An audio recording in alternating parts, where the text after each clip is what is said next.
Buenos días, profesor. Estamos en esta oportunidad en nuestro curso de experiencia formativa para el negocio con la persona entrevistada que nos va a ayudar a resolver nuestro informe, el oficial, ¿no? Domingo Chimiones Sanabria.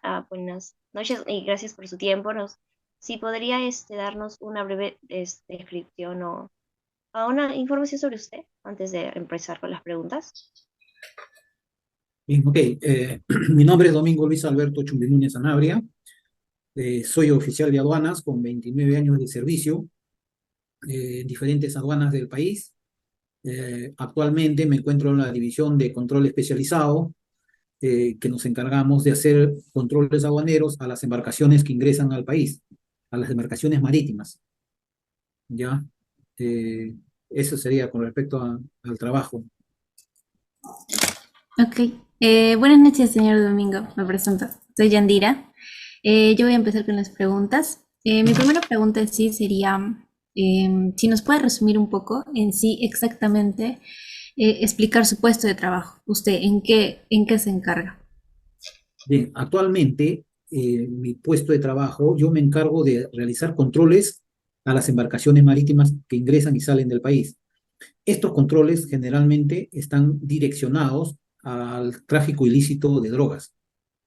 Es Ujú. decir, hacemos los controles en la embarcación con la finalidad de buscar la droga, que no salga del país.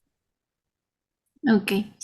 Y bueno, una pregunta así para usted. ¿Qué le motiva en el trabajo en sí y qué valores o principios rigen su desempeño laboral? Sí, usted. Bien, a mí me motiva bastante el pertenecer a una gran institución del Estado, como es la SUNAT. Ustedes saben que la SUNAT es un ente recaudador y de control, que prácticamente el ingreso, del 83% del ingreso del Estado lo da la SUNAT. Entonces, es una de las mejores instituciones del Estado peruano. Gracias a nuestro trabajo, el Estado, el gobierno, tiene dinero para poder pagar a los profesores, a los policías, etcétera, etcétera. Entonces, eso me motiva bastante porque de esa manera estoy contribuyendo con mi país. Ahora, a mí me pueden enviar a cualquier parte del país a hacer controles. Entonces, cuando voy con todas las ganas de poder contribuir con el Estado peruano. Ok. Ahora, los valores y los principios, generalmente, como en la SUNAT, los valores siempre va a ser, el principal es la honestidad. Un oficial de aduana tiene que ser honesto, ¿ya? Eh, Al decir yo honesto, estamos diciendo que tiene que ser justo, equitativo, integral, y entonces también tiene que ser profesional, ¿ya? Si eres profesional, vas a ser bien recibido, tienes que conocer sus normas, tienes que saber intervenir. La vocación de servicio es primordial también. Siempre vamos a estar al servicio del país. Siempre vamos a hacer todas las acciones que nos mandan a hacer, los controles, es para el beneficio del Estado peruano. Lo otro sería pues el trabajo en equipo, ¿no? Eso también es muy importante. El Ujú. trabajo en equipo es el factor primordial en la institución. Uno no puede trabajar individualmente, siempre tiene que trabajar en equipo. Y después ya vienen todas las habilidades blandas, ¿no? Como por ejemplo el criterio, y muchas cosas, ¿no? Entonces, eso es los valores y principios que nos rigen a nosotros siempre. Ok. Bueno, y en su ámbito laboral, ¿ha tenido alguna complicación con respecto a sus funciones en algún momento, tal vez en el inicio o en el desarrollo de todo su desempeño? Bueno, como le digo, tengo 29 años de servicio, he visto muchas cosas, y, y sí, ¿no? O sea, sí, habría que contarte, generalmente nosotros cuando estamos en puestos de controles, ya sea en provincia, o ya sea en carreteras o en Ujú, cualquier parte que ustedes va a haber controles de aduanas. Y ujú. cuando nosotros intervenimos, siempre piensa la gente que somos abusivos, ¿no? Siempre piensa que somos abusivos, pero no es así. O sea, si nosotros intervenimos, como te dije, tenemos que tener criterio, ¿no? Entonces, y en base a nuestro criterio, si vamos a intervenir una persona, es porque esa persona o bien está evadiendo el control aduanero, por lo tanto está haciendo contrabando. Entonces esa mercancía compite ilegalmente con los que verdaderamente pagan sus impuestos. Entonces, por eso es que la norma hace que se intervenga y se incaute esa mercancía. Y siempre, en cualquier parte del país que he estado, ya sea en Tacna, en Puno, en Iquito, en Tumbes, yo he estado en todas las provincias, siempre se da esa situación de que la gente piensa que el aduanero es abusivo, pero no es así. Si el aduanero está interviniendo es por algo, es porque están en falta la persona. Entonces, eso te podría decir así a modo general, ¿no? Que he podido apreciar eso. Ok. Le paso a mi compañera que le va a hacer las siguientes preguntas. Gracias. ¿Sí? Buenas noches, oficial. Me llamo Pamela Canto y voy a continuar con las preguntas. ¿Qué objetivos profesionales tiene a corto y largo plazo? ¿Y cómo ve la visión? O sea, ¿cómo se ve dentro de 5 años? Ya, mira, eh, yo ahorita, como te dije, ya tengo 29 años de servicio y mi meta a corto plazo es dar inducción, dar capacitación, ser docente, ¿no? ¿Para qué? Con la finalidad de transmitir todas mis experiencias, todos mis conocimientos de estos 29 años, transmitirlo a las nuevas generaciones, porque esa es la ley de la vida, ¿no? O sea, la ley de la vida es que siempre vas a tener que ser relevado. Entonces, están entrando nuevas generaciones a la institución que necesitan una guía, necesitan alguien que les enseñe, que les explique, que le demuestre cosas que son muy importantes, que no lo aprendes en la universidad. Por ejemplo, uno de ellos son las maneras de intervenir, las estrategias operativas, las técnicas operativas, son factores muy importantes que deben ser transmitidos de generación en generación. En mi caso, cuando yo ingresé, a mí nadie me enseñó todo lo que he aprendido, todas esas experiencias que he adquirido, esas estrategias, las técnicas, la manera de intervenir, no me lo transmitieron. Pero ahora ya a estas alturas sí tengo bastante experiencia, tengo bastante criterio y entonces eso se lo tengo que transmitir a las nuevas generaciones para que ellos ya vayan con más sustento a hacer las intervenciones y no tengan problemas ni sean denunciados. Eso es a corto plazo. Y ya a largo plazo, ya empezar también ya a ser docente en esas universidades, ¿no? Yo ahorita soy docente del Instituto Aduanero Tributario. El Instituto Aduanero Tributario es el instituto que capacita a los oficiales de aduana, el personal. Entonces, ya de acá a largo plazo pienso que ya abocarme a lo que es a las universidades, ¿no? O sea, ya comercio exterior y otras cosas. Ujú. Entonces, esos serían mis objetivos. ¿Cuáles son las tendencias actuales que usted observa en el comercio exterior que considera más relevante para su empresa? Perdón, ¿qué me dijiste? ¿Cuáles son las tendencias actuales que usted ha observado en el comercio exterior que considera más relevante para su empresa? Ah, claro, la tendencia actual es la digitación, ¿no? Que todos los trámites se hagan digitalmente. Y eso es un factor muy importante porque eso hace que se reduzcan los tiempos de despacho. Eso es la tendencia actual. Otra tendencia es el control aduanero, que es a través en base de análisis de riesgo. O sea, si tú vas a hacer un control aduanero, tienes que tener un riesgo. Debe haber un riesgo.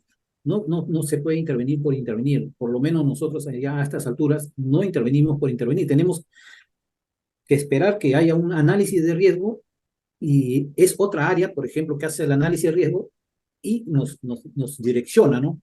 ¿Sabes qué? Intervenga a esta embarcación o intervenga a este vehículo, pero la cosa es que está direccionado y ahí te dicen, ¿no? El motivo o la razón por lo que vas a intervenir. Entonces, eso también es otra tendencia, ¿no? Otra tendencia sería la facilitación del comercio exterior, ¿no? A través de los OEA, ¿no? Hay bastante facilitación hoy en día con respecto a los OEA, y todo eso es en base al marco 6, ¿no? Marco SAP, ¿no? Que tú sabes que eso es de la Organización Mundial de Aduanas. Entonces, esas son las tendencias eh, que se están dando ahora, ¿no? Bueno, eh, eh, ¿podría compartir una experiencia específica relacionada con la logística de su trabajo que haya sido especialmente compleja y cómo la abordó? Ya, mira, ve, por ejemplo, cuando ahorita que estamos nosotros haciendo control de embarcaciones, también hacemos en la misma embarcación hacemos control de precintos y contenedores. ¿Y por qué hacemos el control de precintos y contenedores en la embarcación? porque prácticamente es el último control de aduanas que realiza hacia un contenedor. O sea, ya cuando la nave está por zarpar, ahí hacemos el control nosotros de precintos y contenedores. ¿Qué buscamos? Buscamos, por ejemplo, ¿no? Que el contenedor coincida el número precinto con lo manifestado, que ese precinto no sea falso. ¿Por qué? ¿Y por qué hacemos eso? Porque la tendencia de las bandas organizadas de los narcotraficantes era hacer apertura y cierre, meter la mercancía, la droga y cerrarlo, ¿no? Entonces, con esa acción ellos sorprendían no solamente al dueño de la mercancía, sorprendían a todos, ¿no? Al transportista, al dueño de mercancía, sorprendían a las agencias, a las agencias de aduanas, a todos los que participaban en ese despacho los sorprendían, porque ellos solamente se dedicaban a abrir el contenedor y poner un precinto falso, y así salía su mercancía. Entonces, eso nos obligó a nosotros como institución, como Estado, eh, buscar una estrategia de que cortemos eso.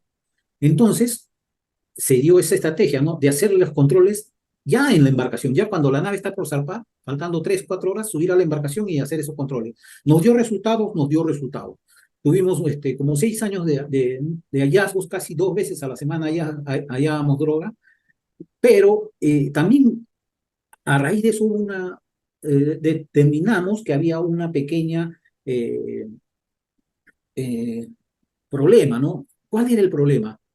Que acá en el Perú exportan mucho perecibles. Cuando hablamos de perecibles, estamos hablando de paltas, frutas, son ingresados al contenedor, pero tienen atmósfera controlada. ¿Qué quiere decir cuando tiene atmósfera controlada? Quiere decir que ese contenedor no lo puedes abrir. No lo puedes abrir porque rompen la cadena de frío. Y si rompen la cadena de frío, sí, como autoridad vas a tener problemas.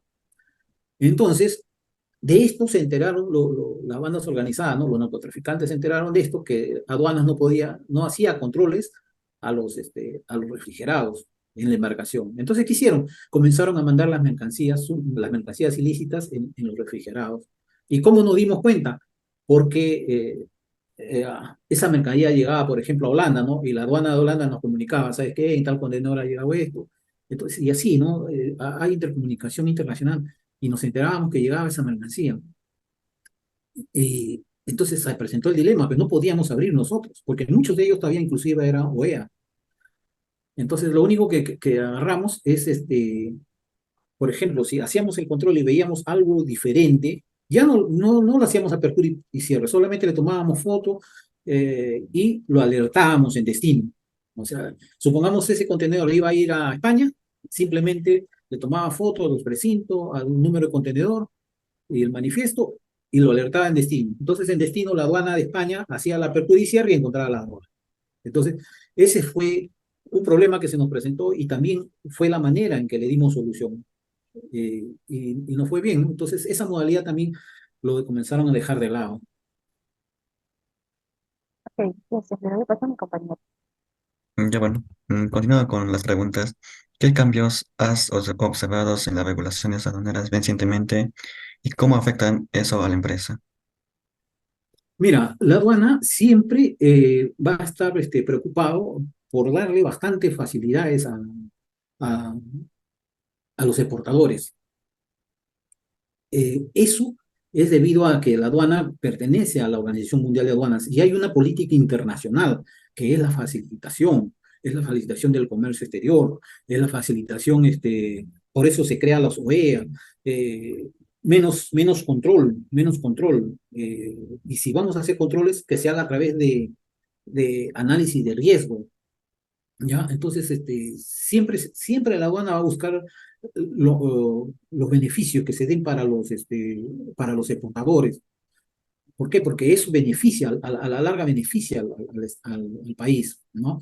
Entonces, sí reconozco que hay gente, y hay exportadores que utilizan mal estos beneficios, ¿no? Y es por eso que hay hallazgos. Entonces, y hay veces estas bandas organizadas hacen que perjudique a los verdaderos exportadores. Como ya les dije, ¿no? A veces sin conocimiento de ellos, ellos contaminaban una carga y lo perjudicaban.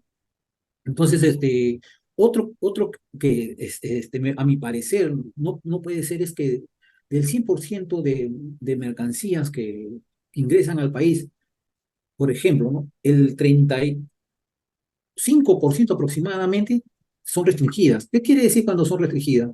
Que tienen que presentar otros documentos que no le corresponde a la aduana, ¿no? Por ejemplo, ¿no? ¿Qué te digo? Medicinas. Tú para traer medicinas tienes que tener autorización del Ministerio de Salud. Si quieres traer armas, tienes que traer eh, una autorización de SUCAMEN. Y así, ¿no? Hay diferentes tipos de mercancías, hasta los juguetes tienen diferentes tipos de mercancías que sí perjudican a los importadores. ¿Por qué? Porque ellos tienen que hacer un trámite aparte. Entonces, y la tendencia, ¿cuál es? La tendencia es que eso vaya creciendo cada año, ¿no?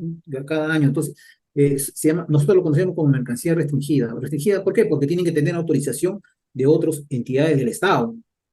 Si bien es cierto, les compete, ¿no? Pero ahí creo que el Estado, la política debería ponerse un poquito más fuerte y evitar que eso siga creciendo, porque va a llegar un momento que el 50% de mercancía va a ser restringida. Entonces, eso sí perjudica porque la aduana se pone como metas en 48 horas entregar que salga el despacho, ¿no? Pero cuando ya es una mercancía restringida, ya no lo va a hacer en 48 horas, lo hará en una semana. Y eso sí perjudica al importador. Entonces, eh, la, los dueños no dicen, mi mercancía no sale porque es una restringida, porque tengo presentado. No, dicen, la mercancía se está demorando en aduanas. Aduanas es la que está demorando, pero no es aduana la que demora. La aduana te da tantas facilidades que te da inclusive hasta despacho anticipado, despacho diferido, despacho posterior. O sea, la aduana constantemente está buscando dar facilidades a los usuarios, ¿no? Pero, como te digo, hay otras instituciones del Estado que sí comienzan a restringir la mercancía y hacen que se complique y se demore el despacho. La siguiente pregunta, ¿cuáles son los procedimientos de control de aduanas en el Perú? Bueno, Ya, mira, el control de aduanas se divide en ordinario y extraordinario. ¿Cuándo es un control ordinario? La que se da a través del despacho, ¿no? Por ejemplo, ¿no? Si tú traes una mercancía, te sale canal rojo, ese es un control ordinario, ya está regulado. Eh, si tú ingresas al país por el aeropuerto, la aduana te va a hacer control, es un control ordinario. Ya, eso ya está regulado en la norma. Entonces, ese es un control ordinario. Ahora, ¿cuándo es un control extraordinario? Un control extraordinario es cuando la aduana tiene la potestad de realizar en cualquier momento, ya sea antes, durante o después del despacho o del ingreso de la embarcación o ingreso del medio de transporte o las personas, tiene esa facultad de hacer el control antes, durante y después. Ahora, que no está programado. O sea, no es un control ordinario, o sea, no es parte eh, de la norma, ¿no? O sea, eh, por eso se llama control extraordinario. Acción de control extraordinario es un ACE. Para darse una acción de control extraordinario, se tiene que hacer un análisis de riesgo, como ya les dije, ya les mencioné, un análisis de riesgo y a través de un análisis de riesgo se determina si es factible hacer la intervención, ya sea un vehículo, ya sea una persona, ya sea una empresa. Entonces, ahí recién sale una ACE, acción de control extraordinario, se llama ACE. Sale la ACE y va al área que va a hacer ejecutar esa acción. Esa acción de control extraordinario puede ser una auditoría, puede ser un control de medio de transporte, puede ser un control de carga, puede ser un control de personas. Eh, por ejemplo, si ustedes ven que se hace un control en carretera, ese es un control extraordinario. No es parte del despacho aduanero, no es parte de un control ordinario. ¿Ya? Entonces, existen dos controles, control ordinario y control extraordinario. Ahora, esto se puede dar en cualquier parte. El territorio aduanero coincide con el territorio peruano, eso lo dice la Ley General de Aduanas. Las aduanas tienen la potestad de poder intervenir en cualquier parte del territorio, ya sea en el río, ya sea en el mar, ya sea en la tierra, en el aeropuerto o en las carreteras. Entonces, ¿puede hacer sus controles? Sí. Antes, durante y después. Eso es lo que dice la norma y eso es lo que se llama los controles, ¿no? Entonces, Ya. Entonces, con la última pregunta, ¿usted como trabajador podría resaltar algún problema en algún área que usted observe que esté perjudicando a la empresa que usted trabaja? bueno, como te dije, yo estoy abocado en control en los terminales marítimos, ¿no? Controlamos los medios de transporte marítimo y los problemas que se presentan generalmente son que, a pesar que la norma dice que cuando aduanas hacen control, tienen que recibir el apoyo, y eso es obligación, ¿ah?, de los terminales portuarios. Tienen que poner a disposición todo lo que solicite. Pero, desgraciadamente, en los terminales marítimos tienen ese concepto de que el puerto es una zona extraterritorial. O sea, ¿ellos qué quieren decir? Que ellos, para que nosotros podamos hacer control, le tenemos que mandarle documentos, pedirle permiso, y eso no es así, eso no dice la norma. Eso es un problema que se ha venido dando siempre, siempre. ¿Y cuándo se dieron cuenta los terminales portuarios? ¿Cuándo se dieron cuenta los terminales portuarios que ellos eran los que estaban equivocados y que más bien deberían darle todas las facilidades a la aduana? Cuando en el año 2012 al 2016 eh, los puertos estaban tomados prácticamente por los narcotraficantes. Sin mentirte, habían 8 organizaciones que trabajaban en esos puertos. Estaba en ese tiempo, no sé si ustedes habrán escuchado a Gerard Oropesa, a Caracol, a Bruno Casalesi, todo eso tenían sus bandas organizadas, y ellos habían tomado el puerto. ¿Y por qué ellos habían tomado el puerto? Porque ellos tenían familiares, tenían contactos con los estivas, y eran los estivas los que contaminaban la carne. Entonces, cuando se dio toda esa situación, ahí recién se dieron cuenta que efectivamente por algo aduanas tenía que hacer su control en los puertos. Y es ahí cuando ya comienzan a dar facilidades, no solamente a aduanas, también a la Dirandro, y bueno, ahora nosotros trabajamos conjuntamente con ellos, ¿no? Y sí, ya nos dan todas las facilidades, pero tuvo que pasar eso, ese punto de quiebre tuvo que pasar para que recién se den cuenta. Así es como sucedieron las cosas. Eso sería todas las preguntas. Muchas gracias. Bien, ya, ok. Muchas gracias, Sí, Mayen, a ustedes. Estoy para servirles para cualquier cosita. sí, gracias por su tiempo y Muchas por gracias. apoyarnos a revisar el informe. Ok, ya nos vemos.